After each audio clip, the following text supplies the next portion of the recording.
வணக்கம். இது கதை கேட்கும் நேரம். ஒரு சிறு காகம் தாகத்துல ஒரு நாள் ரொம்ப தவிச்சுக்கிட்டு இருந்துச்சு. தண்ணி இருந்தும் அதால குடிக்க முடியாம போச்சுன்னா அது என்ன பண்ணும்?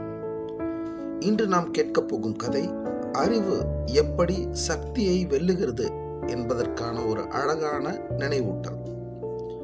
ஒரு கடும் வெயில் காலம், வானத்துல மேகமே இல்ல, சுடுற வெயில். ஒரு காகம் பல மணி நேரமா தண்ணி தேடி பறந்துகிட்டே இருந்துச்சு. மரங்கள் மேல பார்த்துச்சு, வயல்கள்ல பார்த்துச்சு, எங்கேயும் தண்ணி கிடைக்கல. இறுதியா ஒரு இடத்துல ஒரு குடம் இருக்கிறத கவனிச்சிச்சு. காகம் மகிழ்ச்சியோட அருகே பறந்து போச்சு. குடத்தின் உள்ளே தண்ணீர் இருக்கிறத அது பார்த்துடுச்சு.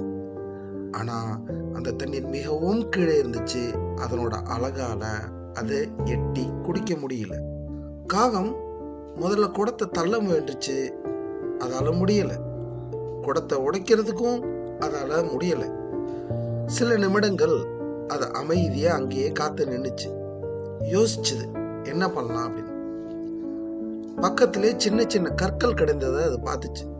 முதல்ல ஒரு கல்லை எடுத்து குடத்திற்குள் போட்டது. பிறகு இன்னொன்னு, பிறகு மற்றும் ஒன்று. மெதுவாக தண்ணீர் மேலே வர ஆரம்பிச்சிச்சு. காகம் தொடர்ந்து கற்களை போட்டது. இறுதியில தண்ணீர் அதன் அழகு எற்ற அளவுக்கு உயர்ந்து வந்துச்சு. காகம் தண்ணீர் குடித்து தாகம் தீர்த்து கொண்டு அமைதியா சந்தோஷமா பறந்து போச்சு. வாழ்க்கையிலுமே இப்படித்தான். பல நேரங்கள்ல பிரச்சனை பெரியதாக இருக்காது. நாம் யோசிக்காமல் இருப்பதுதான் பெரிய பிரச்சனையா இருக்கும்.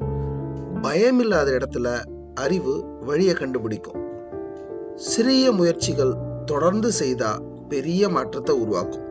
நினைவில் வைத்துக் கொள்ளுங்கள், அறிவு அமைதியா தான் வேலை செய்யும், ஆனா எப்போதுமே ஜெயிக்கும். இன்னொரு கதையில மீண்டும் சந்திப்போம். நன்றி, வணக்கம்.